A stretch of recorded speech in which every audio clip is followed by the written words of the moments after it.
Good morning. I'm David Myers. I'll be your instructor for bioethical issues in sociology or bioethics. You should by now, this is Tuesday, you should have downloaded the syllabi and looked at D2L, but now I'm going to give you my overview of the course and expectations that I have for you, as well as expectations you should have for yourself. It's chilly here. It's not going to be above 50 today, which is chilly for eastern Tennessee. I understand y'all have had a couple of inches of snow. I don't miss that since having moved from Bemidji. All right, you should have your syllabi out, and we'll go over that together. The first thing is the boilerplate information. You know, Northwest Technical College, October 17th through 21 December, um, my name and my cell number. And it is still my cell number. I've had it for so long, uh, I'm keeping it even though we've moved out of state. So that cell number is important because why is the camera bouncing? Hmm.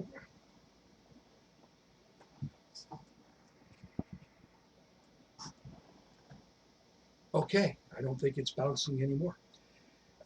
My cell number is important because if you fall behind in the course or if you have questions, call me. Use that number. Students never want to call me. They always will do anything to avoid contact, it seems to me. But my time is your time. I mean, I get paid to teach this course, so if you have questions, don't hesitate to call. Now, I also text on that same number. So if you'd rather text, shoot me a text or send something to my email. But stay in contact. And that brings me to another point. You need to check your email every single day. Every day. I will send out emails, reminders, um, especially toward the end of the class. When it comes to the required reading, there's always at least one student that forgets to turn it in and will not answer their emails until the course ends. And then they will, oh, at that point it's too late. Once the course is over, it's over. So check your emails every day. Now, I'm not going to read this entire syllabus to you because you're capable of reading. We'll go over the important stuff. Um, let's see.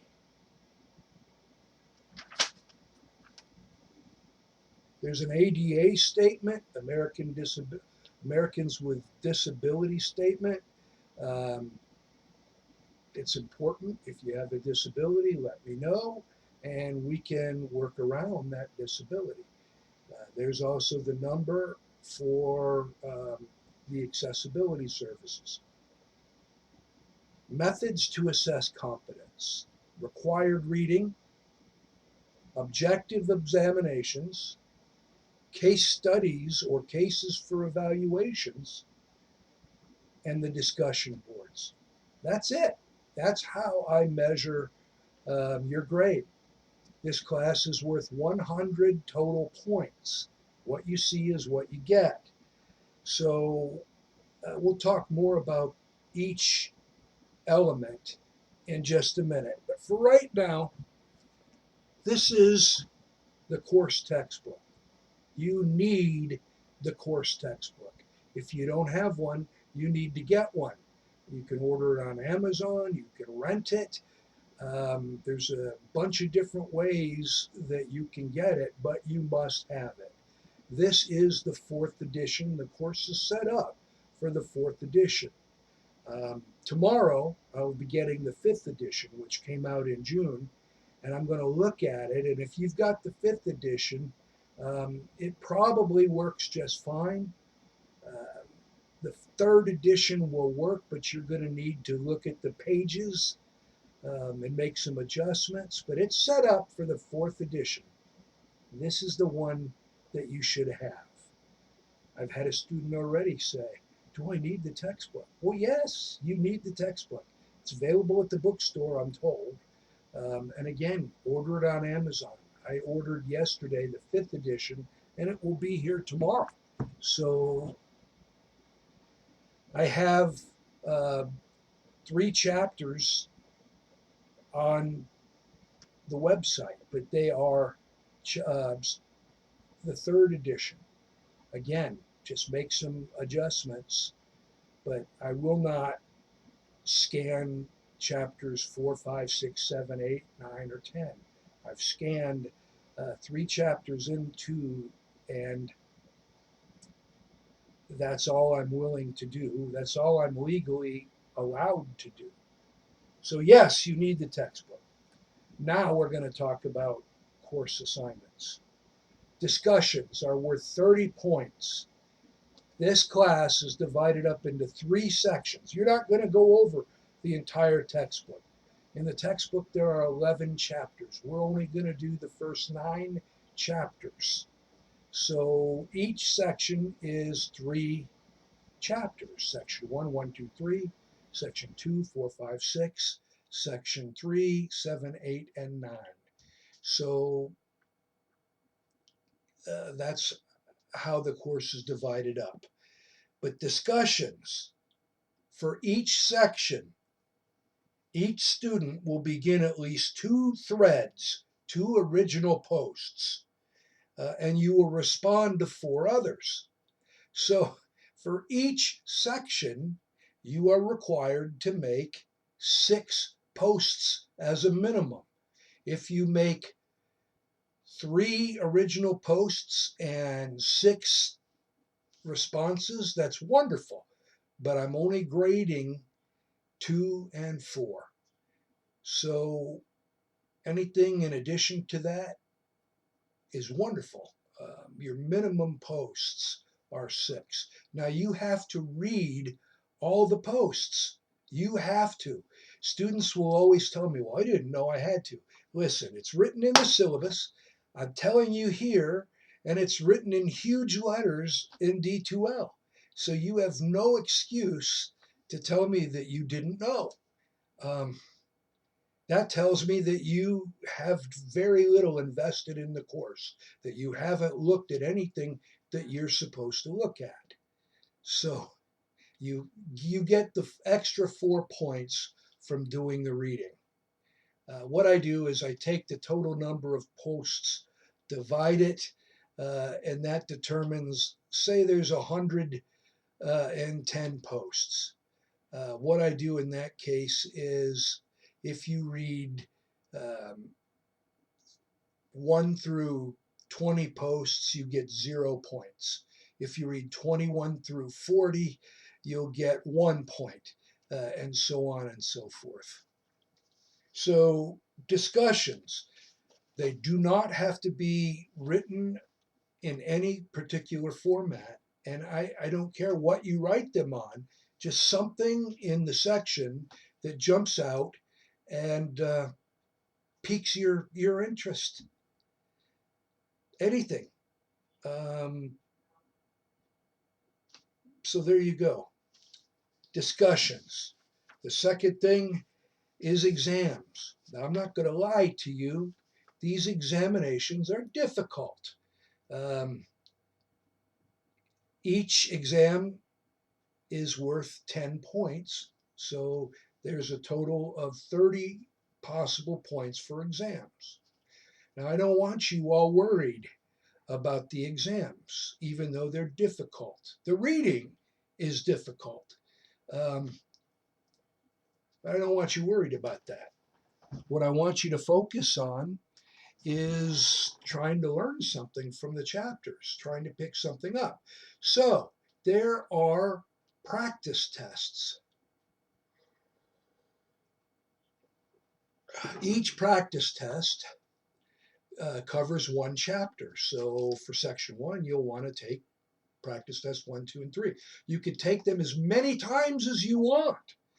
Um, it's not going to help you to try to memorize the order because the order is going to constantly change. But the exam is taken from the practice exams. What you see is what you get. Um, I was pretty good at memorization. So when I was in school, if I had a practice test, I'd take them until I'd memorize the exam. Uh, Here's the kicker. There are more questions on the practice tests than there are on the exam. And so, there may be 20 questions on the exam, and there are probably, 40 questions, uh, whatever. Do the practice tests, do the reading. Now, what I don't want to hear on the discussion boards is how difficult the reading is.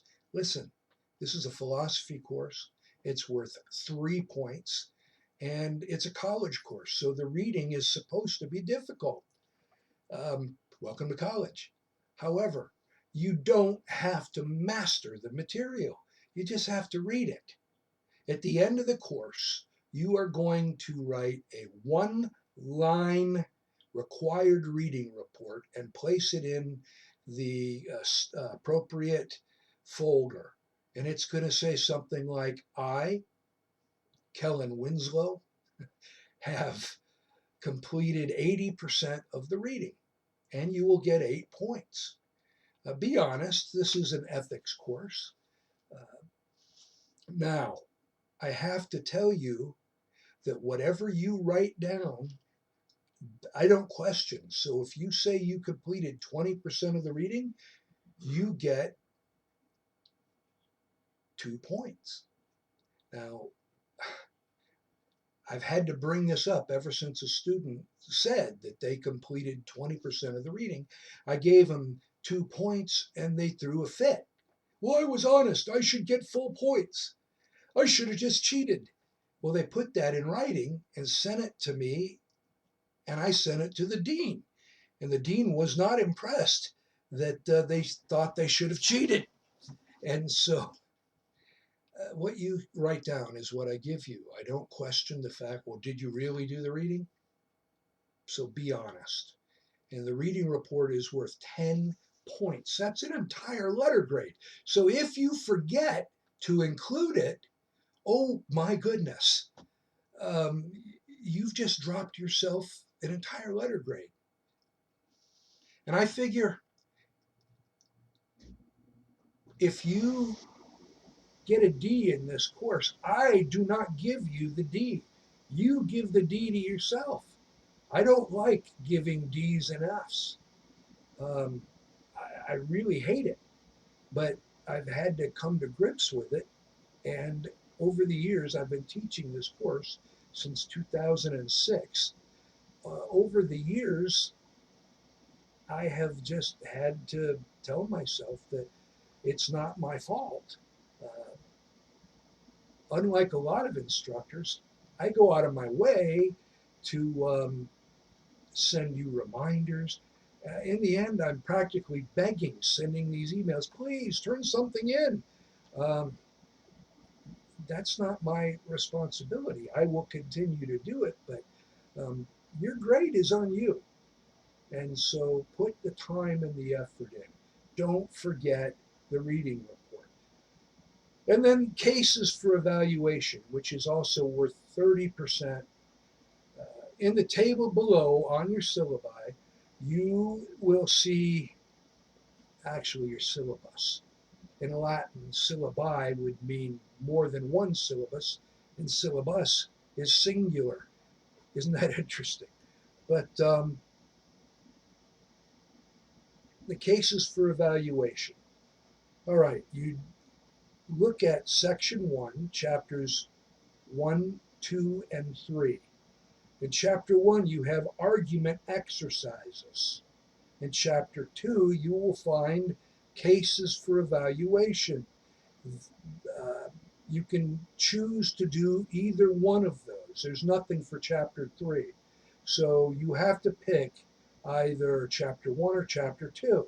If you choose to do the cases for evaluation, this section consists of 3 separate case studies, each with a series of questions. There are 3 case studies per evaluation, and you will have to do all 3. They're not long, they're not hard, but you will have to do all 3. Now, listen, this is important.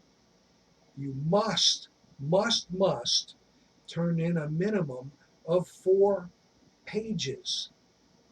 I don't worry about a cover page. I don't worry about a works cited page. 4 pages of content. Now, listen, if you do the argument exercises in chapter 1, it's not going to take 4 pages, and I'm not going to force you to write 4 pages for that. But it's fairly difficult if you actually do it correctly. Um, I used to have a term paper that was required. Now I have these assignments. So these assignments you must do correctly. Put thought into it, put effort into it, double space them. 4 pages double spaced is not difficult to come up with. That's basically 2 handwritten sheets. So use proper English grammar. Um, I'm not going to be overly picky, but I do need to understand what you're trying to tell me. So, no text speak, no cursing, no swear words, just 4 double spaced pages of your thoughts on the cases. Those are the assignments. Um, let's go back and talk about the exams, because I told you how to take the exams, but I don't think I was specific. Yeah, here we go. Course schedule. Exams are open for a 6-day period. It says here exams 1 and 2. It's all 3 exams. Will be open for a 6-day period, Monday through Saturday. You may take the exam whenever it is convenient during the cycle. Now, work is due as follows. The exam 1 is open 31 October through 5 November. That's exam 1, covering chapters 1, 2, and 3. Exam 2 is 21 through 26 November, chapters 4 through 6. I know that covers Thanksgiving, but I'm sure you could find some point during that week to take the exam. And then the 3rd and final exam is 11 through 17 December, chapter 7, 8, and 9. On the last day of the test cycle, which is 5 November, 26 November, and 17 December, all section work is due. So by midnight, you need to turn everything in. And the discussion boards will close at that time. Now, if you fail to turn a paper in, I accept late work. I'm pretty easy, but you cannot make up discussions. So be sure to keep up with the discussions. And don't wait until 11:15 on Saturday night to make your posts. No one will be able to read them. But since somebody will do that, I don't, you have until um, Monday morning to have read all of the discussions. I don't count that. Now, you're going to probably not understand that I can see on my D2L Brightspace if you have actually read the discussions. Some of you, some of you will say, "Well, I did. I read them." Here's the deal: you have to actually stay on the discussion for a certain amount of time before it registers that you read the thing. So you can't just whiz through it really quickly. You've got to actually spend time on each post. I think this covers all the important stuff. Oh, the reading report. Listen, I know somebody's going to do this anyway, but don't turn in every week how much you read. This is due at the end of the course and it covers all the material. All right. So I don't want a chapter one, I read 80, chapter two, I read 90, chapter three, I want a total. Out of all the chapters, did you read 100%, 10 points? Did you read 90% total? That's what I want. And so if you put the time and the effort into this class, you cannot fail. I'm not going to let you fail. But you have to turn in the assignments because if you don't turn assignments in or participate in discussions, then I have no empathy. It's hard to say, but I need a better grade um, if you didn't turn everything in or at least try. So that being said, I know I'm jumping all over the place. I'm not going by a script. That being said, I want you to call me, like I said at the beginning of this video. I want you to call me if you have any questions. But I expect you to have read the syllabi and looked at D2L because 99% of the questions that you have, 99, come on, mouse. Mousy, mousy, mousy. 99% of the questions that you have, you can find right here on D2L Brightspace. For instance, communications. You open communications and you see discussions. Guess what? That's where you put the discussions. You also need to sign in on the attendance board each week. If you don't, I'll subtract a point from your overall score for each week that you fail to sign in. This is how I know that you are keeping current in the course. So sign in and out of the attendance board. Now, you don't have to read all of the attendance posts, but you do need to sign in each week. But under the discussions, you will see section 1, section 2, section 3. There's a general discussion area for questions about the course or just comments about current events, anything that interests you, put it there. So that's communications. You go to assessments, and there you pull up the assignments. Go to materials, click on content, click on, there you go, table of contents, and gosh, course information. You'll see the syllabus, which I assume you've already found since you have your syllabus. You'll find this video. You will find information about me. You'll find an interesting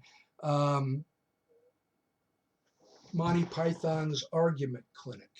It has nothing to do with the course in general, except that it talks about what an argument actually is. It's very silly, but I always found it amusing. Table of contents will give you everything at once. Assignments, you'll see instructions for the discussion board. Listen, dates are there. How to do the assignment is there.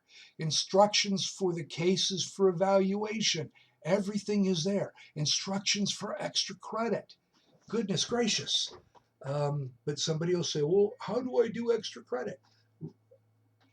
I don't mind you calling, but if you're calling me about something that's here, I will probably have a heart attack.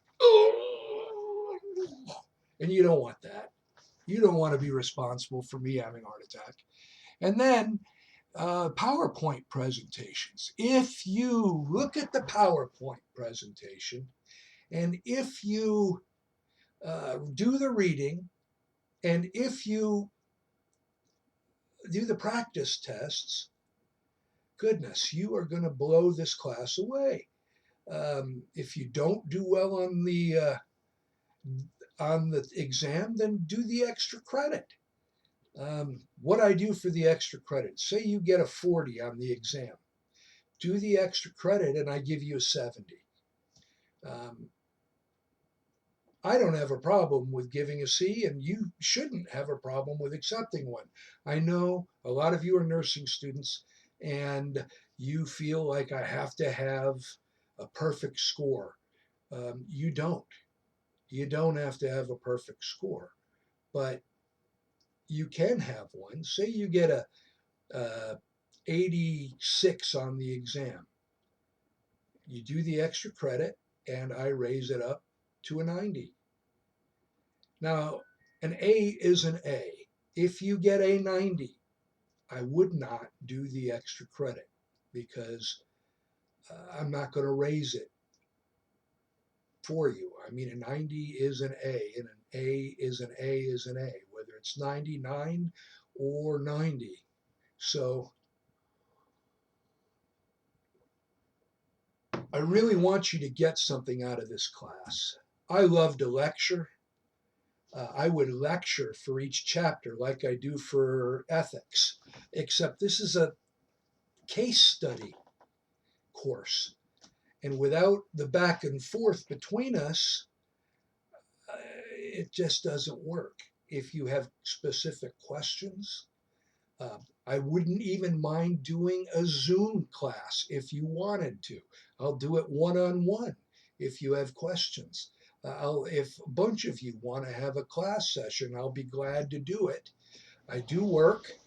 Uh, like many of you, I am a nurse and I am doing private duty nursing, and I work Wednesday, Thursday, Friday, and a partial day on Saturday. I do private duty and I take care of this wonderful little 4-year-old girl. Um, as a grandpa, I've got to tell you, it is heaven. I've done all kinds of nursing. I've done med carts. I've done surgery, urology, uh, med carts. I tried doing when I got here, and I'm just too old and tired to take care of 45 patients. I enjoyed doing that, but private duty, I have one patient. And yeah, she's medically wise. I have to give meds every 2 hours, but just one patient. So I never fall behind.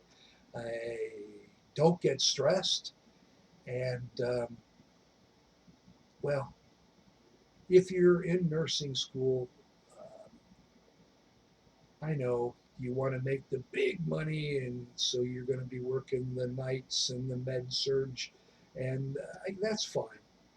But I got to tell you, money isn't everything. There's something to do with, well, that's my personal philosophy. I'm sorry, I don't mean to push it on you. Listen, I love students. I love teaching. I appreciate each and every one of you taking my class because without you, um, I don't have an extra job. And I was so grateful to NTC to let me bring my job with me to Tennessee. I will let you know. Call me after 4 o'clock your time. And if you call me during work hours, I may answer because it's not very stressful and she naps a lot. But call me if you can after 5. I go to bed by 9 because I'm old, and I have, all my grandkids are here. So I spend a lot of time with family. But call me, text me. As the great Kim Possible used to say, call me, beep me if you want to reach me. Now I know that was in the days of beepers. We don't do beepers anymore. But call me, text me, email me, whatever. I will get back in touch with you. Have a wonderful semester. Myers out.